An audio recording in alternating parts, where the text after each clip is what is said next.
majeshi, Mungu mwenye enzi yote, Baba wa rehema,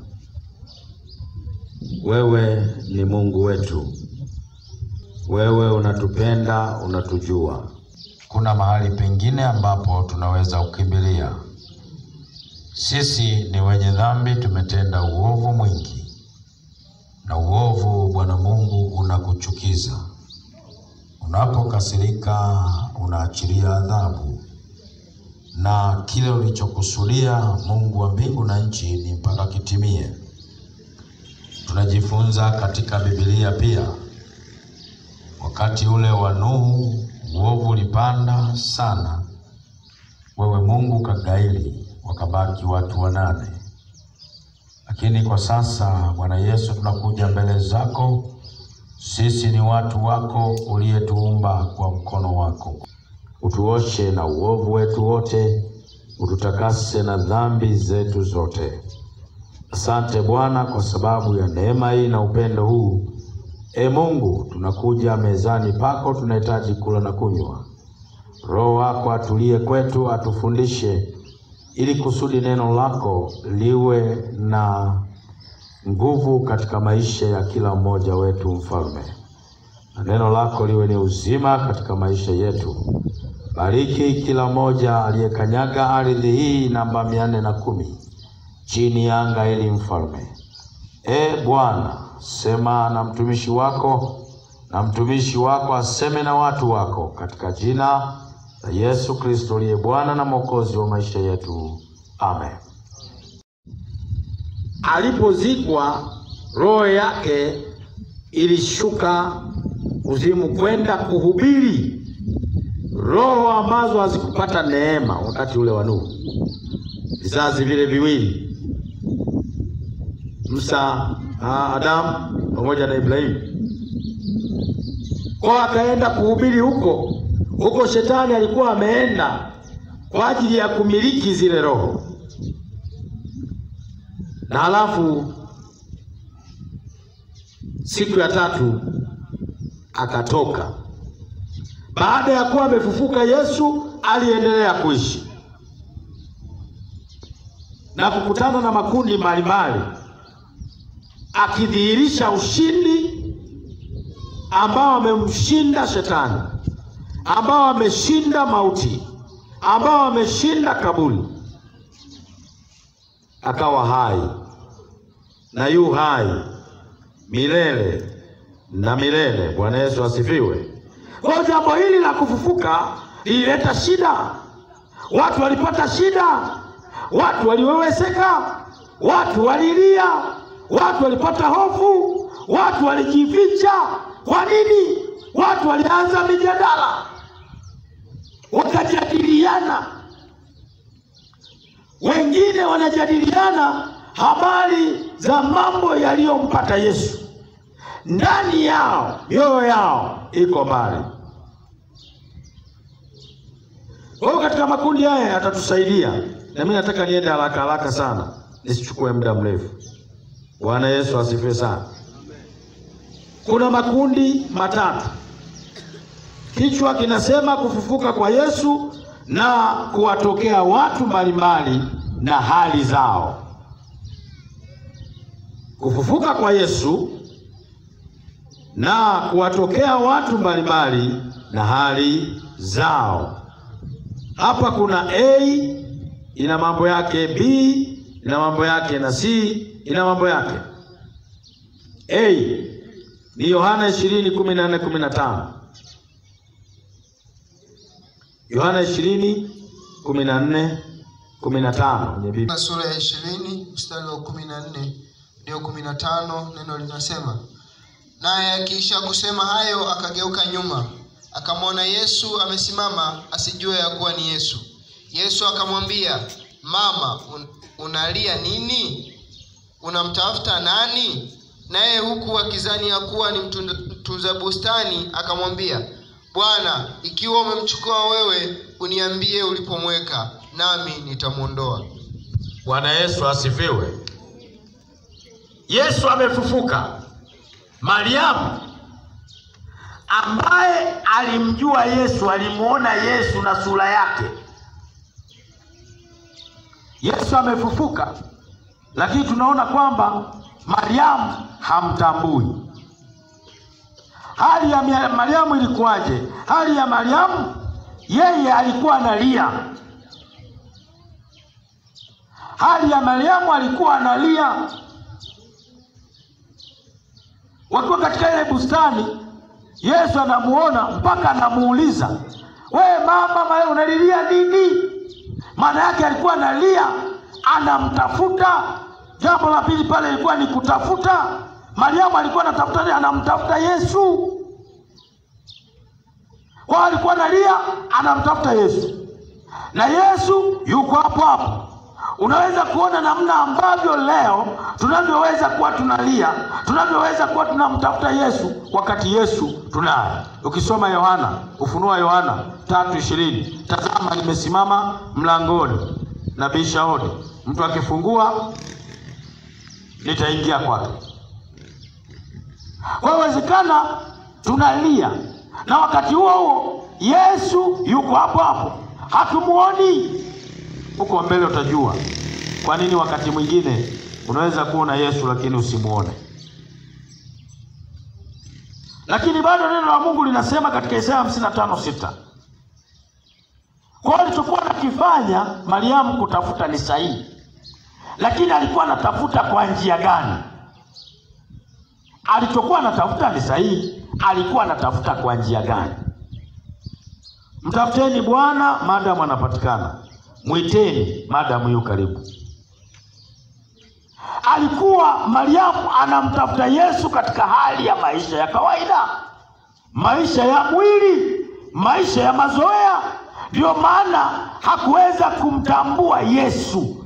Yesu alikuja duniani ili tuweze kumuona katika maisha ya rohoni. Maisha ya rohoni yakiwa sawasawa, Yesu utamuona. Ukiwa na maisha ya mwilini, hauwezi kumuona Yesu. Maana macho haya ni ya kawaida, lakini yako macho ya rohoni ambayo yanaweza kusaidia uweze kumuona. Bwana Yesu asifiwe sana. B, kundi la pili. Kundi la kwanza tumemuona Mariamu. Kundi la pili B inatoka Yohana 20:19-22. Yohana 20:19, unaruka unaenda kusoma mstari wa 22. Tulione ili kundi ni la watu gani na hali yao ilikuwa namna gani. Huyu tumemuona alikuwa analia, anamtafuta katika hali ya kawaida, hata hakuweza kumuona. Yohana 20:19 na Luka anaenda 22. Neno la Mungu linasema, "Ikawa jioni siku ile ya kwanza ya juma, pale walipokuwapo wanafunzi, milango imefungwa kwa hofu ya Wayahudi. Akaja Yesu akasimama katikati, akawaambia, amani iwe kwenu." Mstari wa 22. "Basi Yesu akawaambia tena, amani iwe kwenu. Kama Baba alivyonituma mimi nami nawapeleka ninyi." Bwana Yesu asifiwe. Angalia, kundi la kwanza ni la Mariamu, na Mariamu alichokuwa anashughulika, alikuwa anatafuta mwili, au alikuwa anatafuta maiti. Ndio maana hakuweza kumuona Yesu na kumtambua. Hapa tunakutana na kundi la wanafunzi wa Yesu mwenyewe. Wanafunzi wa Yesu mwenyewe, baada ya kuwa Yesu amesulubiwa, ameteswa pale na tayari amezikwa, hali yao ilikuwaje? Walikuwa na hofu. Hofu iliwafanya wajifungie ndani. Bwana Yesu asifiwe. Sababu walianza kufikiri, huyu ndiye aliyekuwa tunakaa naye, tunaishi naye. Hawa jamaa walivyo na nguvu, walivyokuwa na washinda, sasa leo hayupo, tumebaki nao, inakuwaje? Wakajifungia ndani. Bwana Yesu asifiwe. Leo hii dunia nzima inawayawaya, dunia nzima ina mashaka na hofu. Hofu imewafanya watu wajifungie ndani. Hawajui ya kwamba ile hofu inaweza kuwamaliza. Wanafunzi wakajifungia ndani, milango imefungwa. Biblia inasema kwa hofu hofu ya kina nani? Ya Wayahudi. Leo hii Wakristo tuna hofu ya magonjwa, tuna hofu kabisa ya kufa, tuna hofu ambayo imetufanya sasa tunaiacha njia sahihi, tunajifungia kutokumtafuta Mungu, tunajifungia katika mambo ya kawaida. Wanafunzi kwa hofu, yani shida ni hofu ndio iliyowafanya wajifungie. Na hofu, ngoja nikwambie, unajua mara nyingi hata ile kisukari ni changamoto, nakubaliana kabisa. Lakini shida sio sukari, shida ni hofu iliyo katika sukari. Ile hofu inamfungia mtu ndani. Matokeo yake unaweza kuona mtu amekonda. Kwa nini? Hofu, hana uhakika. Sukari inageuka kuwa Mungu na kufundisha mambo ya imani, ili kusudi imani hiyo ikikaa ndani yako utakuwa sawa sawa, utamwona Yesu ni mshindi. Bwana Yesu asifiwe. Kwa watu wanaangalia sukari, yani ile hofu inawataza sukari, ni kila sukari nitakufa. Unajua Biblia yangu inaniambia kila unalotamka lina nguvu. Na ukisema kweli ni kila nitakufa, kaiguse uone utakufa. Kinachoua sio sukari, kinachoua ni hofu ulionayo juu ya sukari. Anasema, njooni kwangu ninyi nyote msumbukao na wenye kulemewa na mizigo. Ni wito. Kwa nini una hofu? Kwa nini una mashaka? Una uhakika kwamba Yesu yupo? Dunia imepata wasiwasi, dunia ina hofu, ina wayawaya, haimuoni Yesu yupo. Na wakati mwingine huko tunakokwenda watu hawatamwabudu Mungu, wataabudu magonjwa ambayo yanaonekana hapa duniani. Na mtabiri mmoja anatabiri baada ya miaka 10 tena kuna ugonjwa unakuja. Baada ya miaka kadhaa kuna viumbe vitatokea ambavyo vyenyewe havili ugali, havili wali, havili machungwa na matunda. Chakula chao kitakuwa ni damu. Na vitakuwa vinatembea mchana, vitatembea usiku. Ukitaka kujua dalili ni kwamba watu wamewekewa utaratibu, jioni kuanzia saa 1 hakuna kutembea. Hizo ni dalili za yule joka ambaye amepewa uwezo na yule mnyama. Baada ya miaka kadhaa lazima atakuja joka ambaye watakatifu nao watasema huyu ni mkubwa na uwezo, hakuna mtu mwingine anayeweza kupambana naye. Sikiliza. Wanafunzi wakajifungia ndani kwa sababu ya hofu. Na hofu ni ugonjwa ambao utatesa dunia. Tuko najifunza katikati ya wiki Zaburi ile Mithali 1 kuanzia mstari wa 24. Hebu soma hapo nikuoneshe kitu, kwamba ukiacha kumsikiliza Mungu wakati wa misiba yetu na mateso na magonjwa, yeye atakuwa anacheka. Kwa nini? Tumekataa. Neno linasema Mithali 1 kuanzia mstari wa 24, kwa kuwa nimeita nanyi mkakataa. Nimeunyosha mkono wangu asiangalie mtu. Ndio. Bali mmebatilisha shauri langu, wala hamkutaka maonyo yangu. Mimi nami nitacheka siku ya msiba wenu, nitadhihaki siku ya hofu yenu ifikapo. Hofu yenu ifikapo kama tufani, na msiba wenu ufikapo kama kisulisuli, dhiki na taabu zitakapowafikia. Ndipo watakaponiita lakini sitaitika. Haya, hapo natosha. Sio mimi nazungumza. Nataka mtu wa Mungu, wakati huu wa janga la virusi vya corona sio wakati wa kujichimbia umekaa kiaina. Ni wakati wa kumtafuta Mungu kwa bidii. Ni wakati wa kufunga na kuomba. Unajua kuna watu wanaona ni kama jambo la kawaida, kula kwao mchana ni sawa sawa. Wakati unakuja mpendwa, wakati unakuja ambapo wewe hata chakula utakiona ni kichungu. Nataka nikwambie, Biblia inasema hivi, Mungu nimewaita lakini hamkutaka kuitika. Lakini wakati wa msiba unakuja, yeye atakuwa anacheka. Na wakati utakapomuita, wakati yeye amerelax anacheka, anakuambia hivi, mtaniita nami sitawaitikia. Huyo ni Mungu anasema. Mungu hajawahi kutania hata siku moja. Alimwambia Daudi, chagua. Daudi alichagua tauni siku 3. Watu 70,000 walikufa. Kama ulize Nuhu, yeye akiwa na haki, mwadilifu, Mungu alipogairi. Kama ulize, kama utamuona kasome habari zake, utaziona tu. Watu walileta ujinga. Walipoleta ujinga, Mungu akasema, kwa sababu mmeleta ujinga, alimwambia Shetani, tulia, usije ukajiinua katika hili, lala usingizi, maana mimi ninakwenda kuwatenda jeuri, kwa sababu niliwaumba. Anasema roho yangu haitashindana na mwanadamu. Mungu atusaidie sana. Sasa wakati huu tusiwe na hofu hata ya kumkimbia Mungu. Ni wakati ambao kila familia, kila mtu, mkubwa kwa mdogo, kufunga kumtafuta Mungu. Mungu ataonekana. Haleluya. Bwana Yesu. Shetani kuliko na Mungu mwenyewe.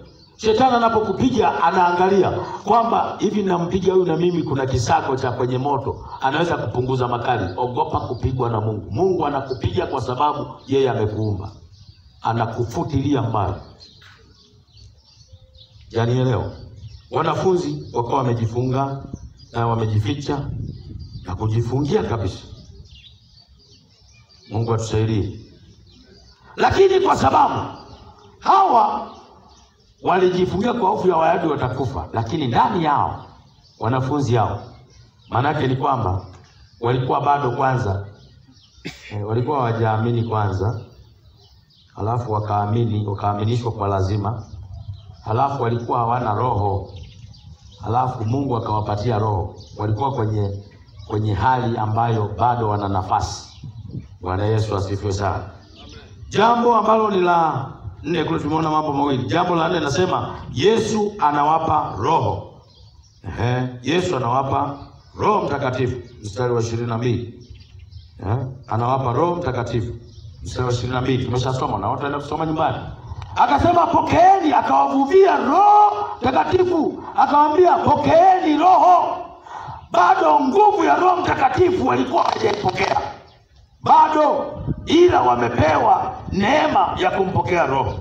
Na Wakristo wengi wanaweza kuwa na roho wa Mungu, lakini bado nguvu ya Roho Mtakatifu hawana. Ni wakati wa kutafuta nguvu ya Roho Mtakatifu katika maisha yetu. Bwana Yesu asifiwe.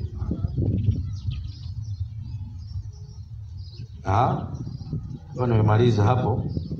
Tuingie C ni Luka 24:15 hadi 16, 25 hadi 26. Hili ni kundi la 3. Nimeona nitafute makundi machache. Kwenye kundi la 3 kuna mambo yasiyopungua 4 ambayo tutafika mwisho kabisa. Luka 24:15-16. 25 hadi 26. Soma hapo, baadaye nitaendelea kueleza kidogo hapo nafikia na mwisho. Luka sura ya 14 mstari wa 15 na 16. Luka 24:15 hadi 16. Neno linasema, ikawa katika kuzungumza na kuulizana kwao, Yesu mwenyewe alikaribia akaandamana nao. Macho yao yakafumbwa wasimtambue. 25 na 26. Akawaambia, enyi msiofahamu, wenye mioyo mizito ya kuamini yote walioyasema manabii. Je, haikumpasa Kristo kupata mateso haya na kuingia katika utukufu wake? Bwana Yesu asifiwe. Ndilo neno ambalo la kiongozi kalenda ambalo linatuongoza. Hili ni kundi la 3. Kundi la 3. Kundi la kwanza alikuwa Mariamu mwenyewe katika mambo mawili, kulia na kutafuta. Kundi la pili ni wanafunzi ambao walikuwa na hofu, lakini pia wakapewa Roho Mtakatifu. Kundi la 3 ambalo ndio tumelisoma ni watu gani? Ni watu wawili. Biblia inatuambia watu wawili walikuwa wameshika njia wanaelekea kijiji kingine. Mwendo wake ulikuwa ni wa saa 2 dakika 120. Wanatembea njiani, mambo yametukia, wanajadiliana, hivi kwa nini huyu alikuwa mtu wa Mungu, afu huyu ndio alikuwa anakuja kuokoa wana wa Israeli? Kwa nini wakuu wetu hawa wamefanya jambo hili? Wakati wa majadiliano Yesu, Biblia inatuambia Yesu akawakaribia, akaambatana nao. Wakati ameambatana nao, unajua kilichotokea? Macho yao yalifungwa. Kwenye mambo haya kuna hiyo majadiliano. Jambo linalofuata, macho yao yalifungwa. Jambo linalofuata, mioyo yao ilikuwa mizito. Jambo linalofuata, kutimia kwa unabii. Kuna mambo 4, ukijumlisha nafika 8 kabisa. Nirudie tena kwenye hili kundi la 3. Jambo ambalo naweza kuandika la 5, wao walikuwa wanajadiliana kwa mambo yaliyotukia katika Yerusalemu. Jambo la 6, macho yao yalifumbwa. Jambo la 7, mioyo yao ilikuwa mizito. Jambo la 8, kutimia kwa unabii. Wanajadiliana. Na washukuru wabunge kadhaa wakasema, taifa hili tusisubutu tukaanza kujadili au kubeza uwepo wa Mungu katika taifa hili. Wanasema Tanzania bado tuna neema, Mungu bado anasema na Tanzania, na bado anawatumia watu kuzungumza, na Mungu bado anataka kukaa Tanzania. Lakini kuna watu wanataka kumuona Mungu hawezi, Mungu kwamba ni mdogo, na kutaka mwanadamu apate nafasi. Watu wanashindwa kuelewa. Tahadhari lazima ichukuliwe. Wanasayansi wa afya na madaktari lazima wachukue nafasi yao. Hiyo ni sahihi kabisa. Yaani hayo yote jumlisha, ni lazima Mungu awepo. Bila kuwa Mungu ataficha ufahamu. Ndio maana wanasayansi wanapambana usiku na kucha. Kama Mungu akifunga majibu ya kutafanya utafiti kupata kinga na tiba, maana yake ni kwamba Mungu akifunga amefunga. Lakini tunamwambia Mungu afungue ili kusudi tuweze kupata. Bwana Yesu asifiwe sana. Kwa hiyo kundi hili lilikuwa ni la watu wawili, wanaelekea kijiji kingine, wanajadiliana matokeo, kama leo ambavyo watu wanajadiliana juu ya virusi vya corona. Kila kona za dunia hii, kila mmoja anazungumza, ni halali yake kuzungumza, ni hatua gani anachukua. Hao wakajadiliana, wakawaona watu ambao wametenda haya. Yesu naye akawakaribia, akaunga msafara. Utaenda kusoma wewe mwenyewe sura ya 24. Utaenda kusoma. Mwanzo wametulia nyumbani, wakaanza kujadiliana, ikafika mahali wakaanza kumula, hivi wewe ni mtu wa namna gani ambaye wewe ni mtu wa namna gani hujajua mambo haya yaliyotokea Yerusalemu? Akauliza, mambo gani? Haujui kwamba kuna mtu mmoja ameteswa, amesulubishwa, ameuawa msalabani? Haujui? Anaendelea nao. Kumbe macho yamefungwa. Sikiliza watu wa Mungu, tunaweza kuwa ni Wakristo lakini tumefungwa macho yetu, hatuwezi kumwona Yesu. Inahitajika tufate kanuni ambazo hizo kanuni zitatupeleka kwenye ufahamu. Bwana Yesu asifiwe sana. Mwana kondoo ameshinda. Na kama neno hauna, hauwezi kuchukua hata kuliombea taifa. Kama neno hauna, hauwezi kuchukua nafasi ya kufunga.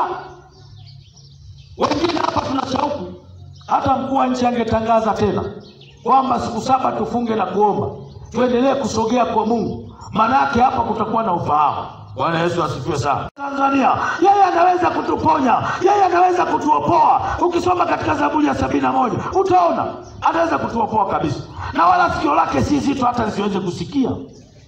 Bwana Yesu asifiwe sana. Amen.